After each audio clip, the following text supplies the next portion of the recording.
As you know, huge game this Sunday at SoFi Stadium. The Detroit Lions are in town to face the 10-win Rams, who are right now leading the NFC. So we know we had to deliver a big-time guest on this week's Rams Revealed.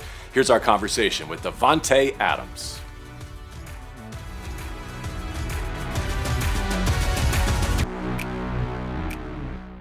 Well, good to sit with you, Davante, especially coming off a 10th win. What do you make of that victory at Arizona?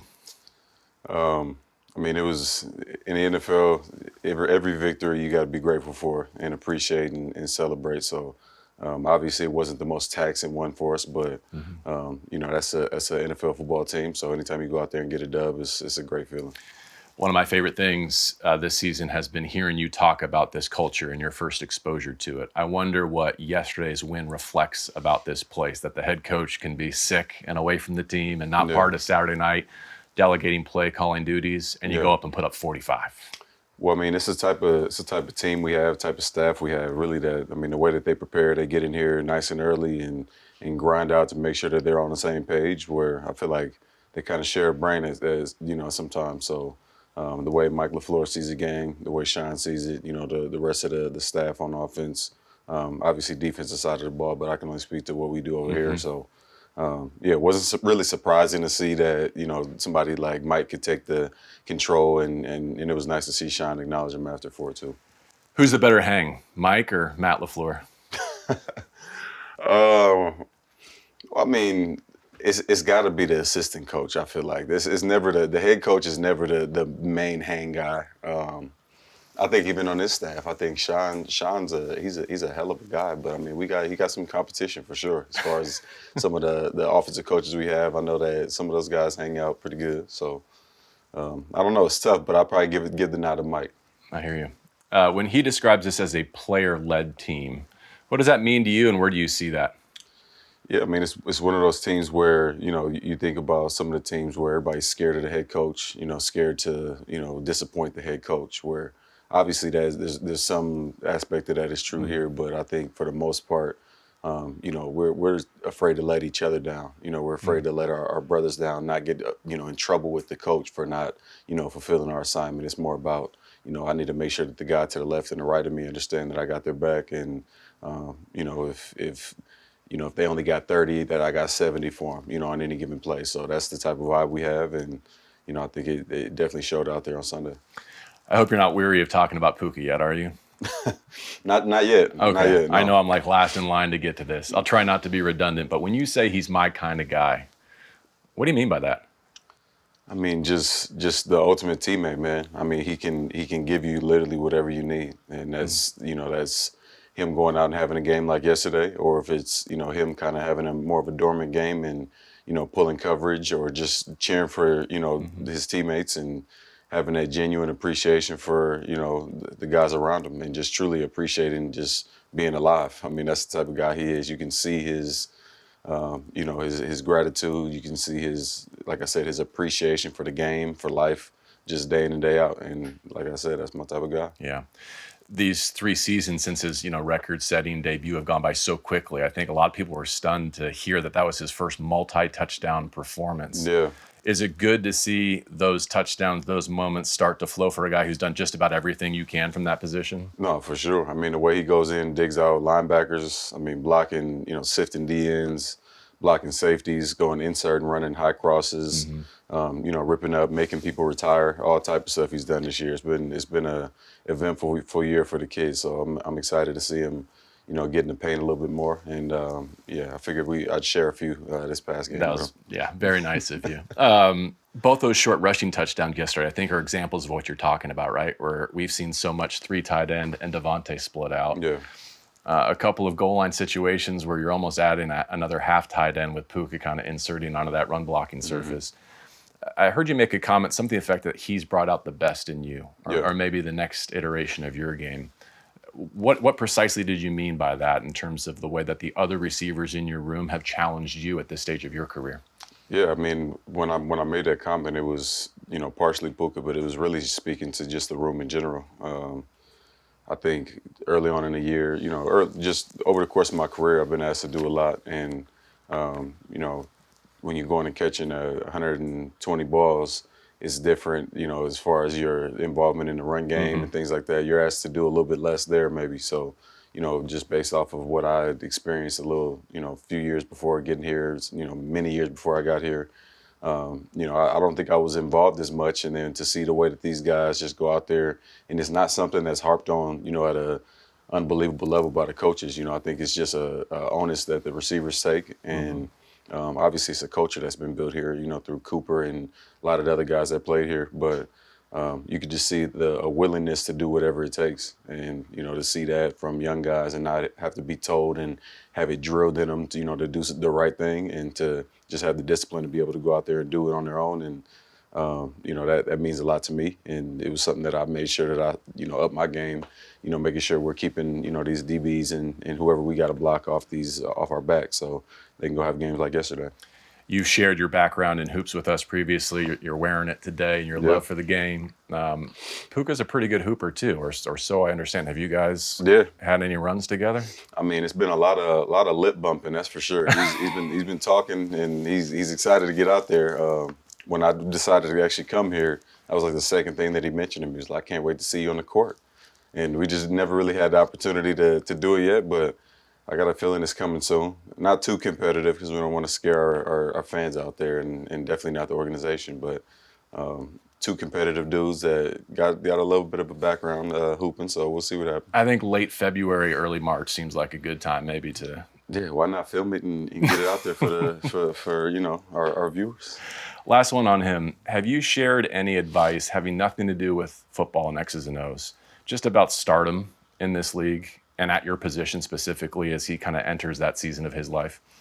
You know what? Not really. It's sometimes I kind of take the Jordy Nelson approach with Puka. There's certain things where you kind of know the right time to interject and assert yourself, but for the most part, I mean, he understands, and he's so far ahead of where I was at that point too, like game-wise, especially game-wise. I mean, to be in his third year, and I mean, he's technically further ahead than anybody who's ever done it at this point in his career. So with some stuff, and if he was a knucklehead, it'd be something that maybe organically you find a way to reach out and tell the dude, kind of how to handle success. But he's the most humble dude ever, and just a great teammate all around. So it's not really too much I got to say.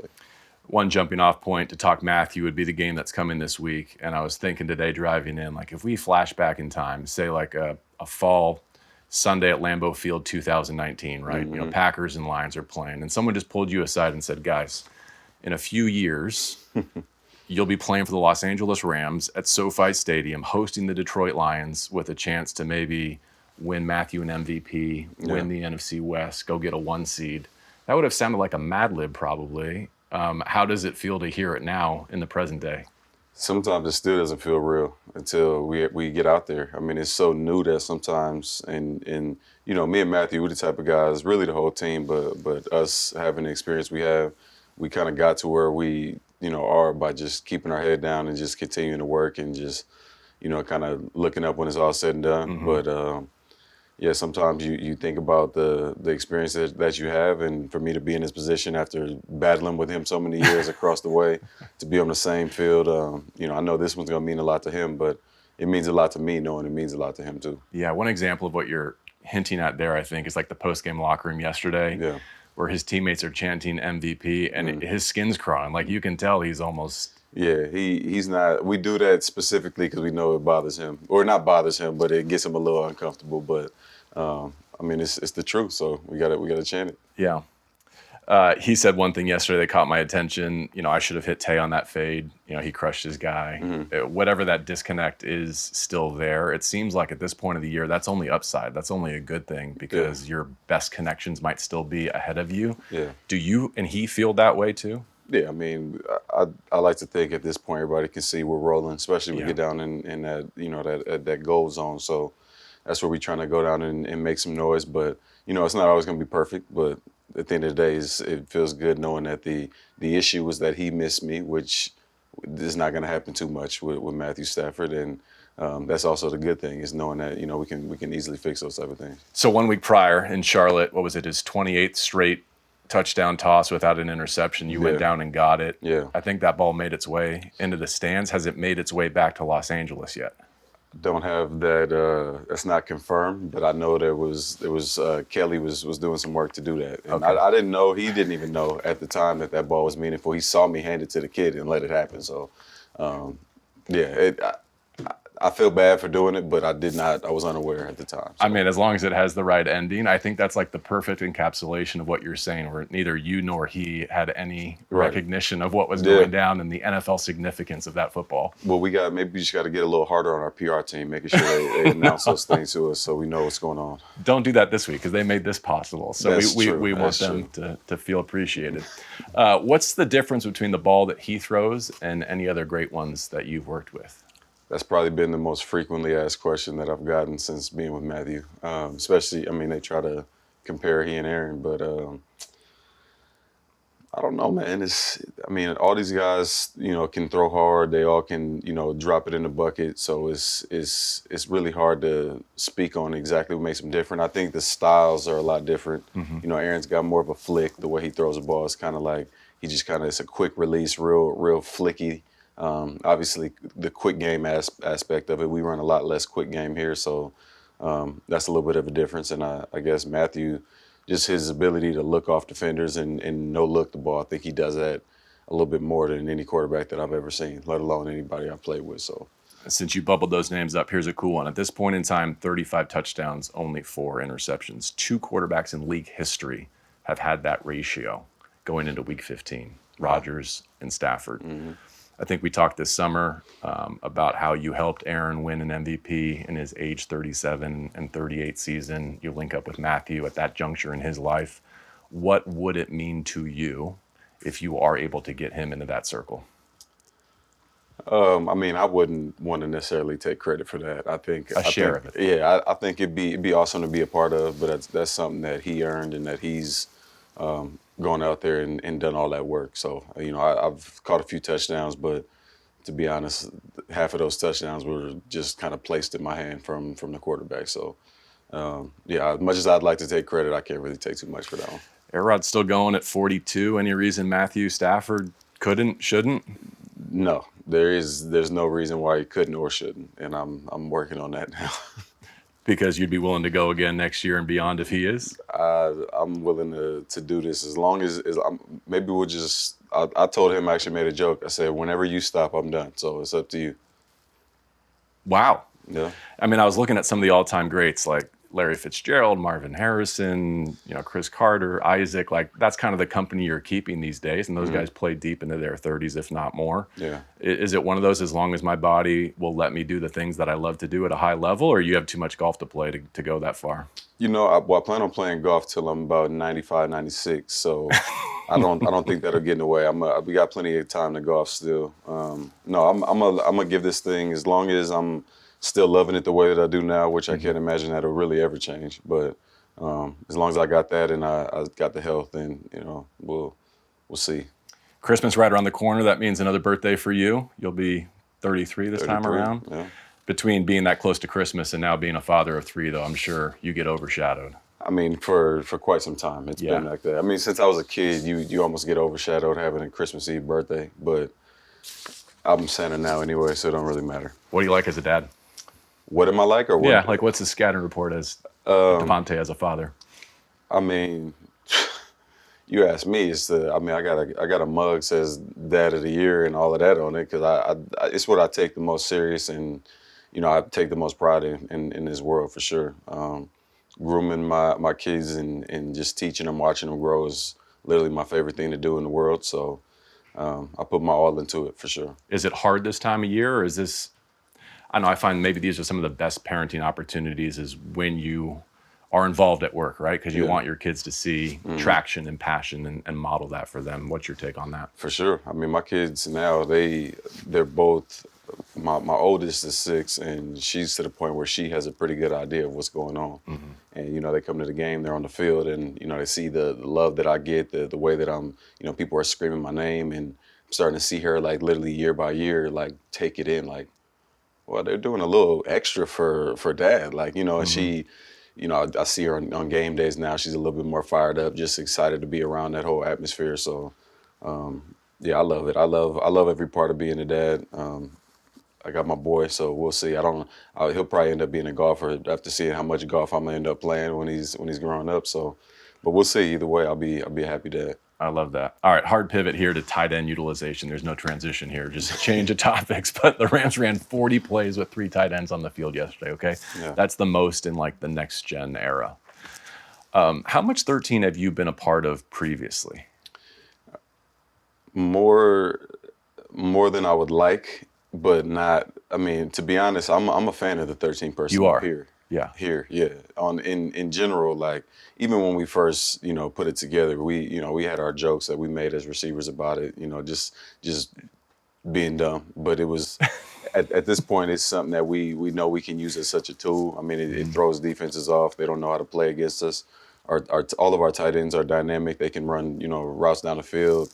It allows us to kind of attack the run game in a different way. So, I'm a fan of it. I wasn't before then because it was really like strictly to run the ball. But now we mix it up and do a lot of different things out of it. I was thinking about the recruiting pitch that has got a lot of burn, right? You're abroad and Sean's texting you. How many of those clips featured you and 3 tight ends? I'm guessing 0 because he didn't have any. I can't say that we mentioned or he mentioned anything about 13 personnel out there. Yeah. But how impressive is it just from a technical standpoint, the coaches and the players, to go from sprinkling it in maybe a little bit in Baltimore to leaning into it as a new identity in the second half of this season? Yeah, I mean, somebody created the wishbone and somebody, started the spread, and it's kind of one of those things where I'm not too sure because it's truly something that you got to have the right personnel for it. It's not just a coach thing where you can just plug and play. You got to have the right guys. You obviously got to know how to engineer the offense to where it'll work and marrying up the offense or the pass game and run game together. But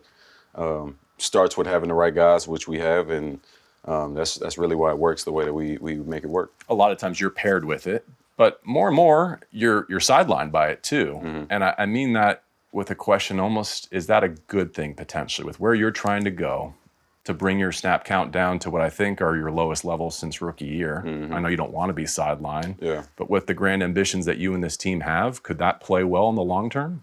I mean, you see what it's doing. At this point, all that matters is winning these games, and well, not all that matters is winning the game. Winning obviously helps everything, but all that truly matters for us is the way that we can, produce and flow on offense. So if that means that we're productive and it works, then I'm a fan of it. If we're just in it and it's not a real weapon for us, then obviously naturally I wouldn't be a fan. So it's not just because we're the Rams and we like 13 that I like it. I like it because it's been a good tool for us and we got the good personnel for it. Yeah, you kind of took me with where I wanted to go next, which is you're here to win a championship, right?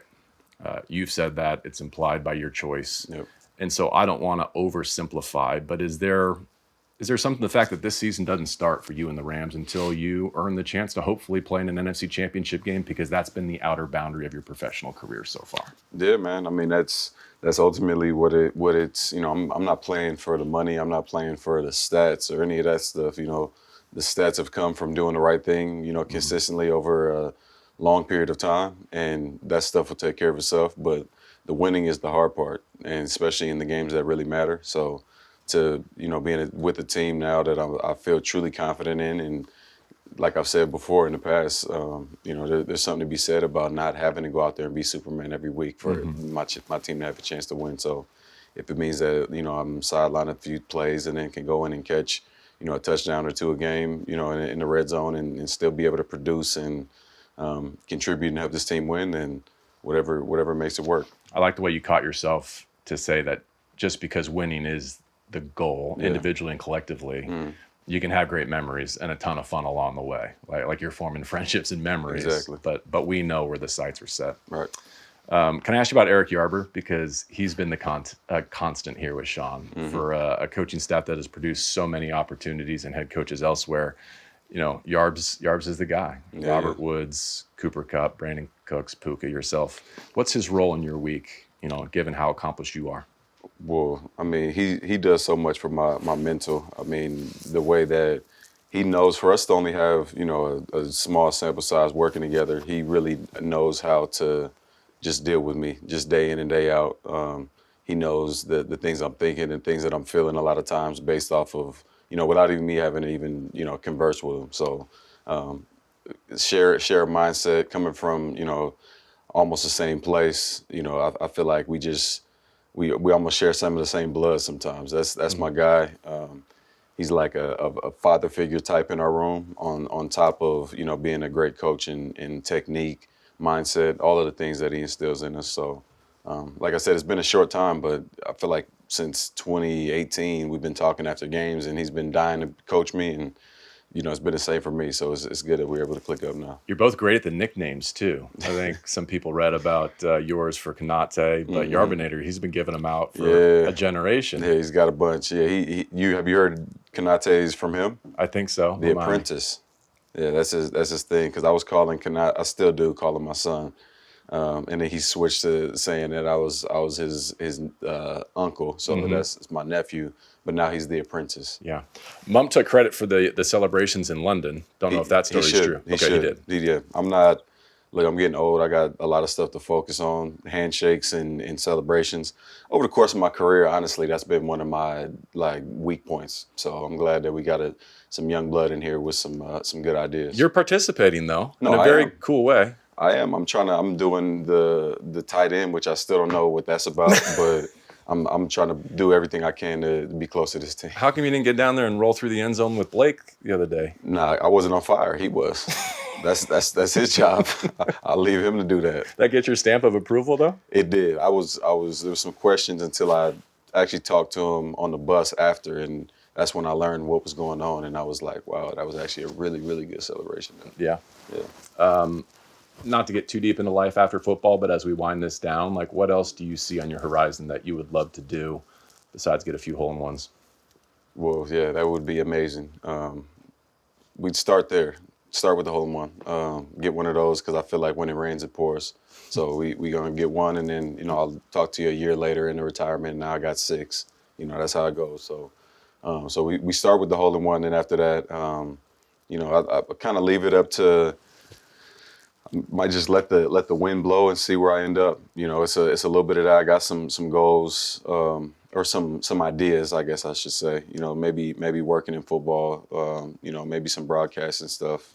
I've had a few inquiries there, so we'll see just kind of what they're talking about. And this game has taken me away from my family a little bit, so I don't necessarily see myself getting into being a NFL coach, but I can see myself, being around football for sure, in one way or the other, as far as helping, whether it's youth or, coming around, helping the Rams, whatever they may need. But that's something that, yearly, year by year, it changes. So we just kind of got to play by ear and see, where we arrive by decision time. Love that. What's the best club in your bag? If you had to hit one shot to win it all. I mean, when I'm in season, like in golf season? Yeah, just what's the most reliable one that you stand over and you got this? It's got to be my 60-degree wedge. Okay. Yeah, I'm pretty good with my wedges, man. My driver's gotten a lot better.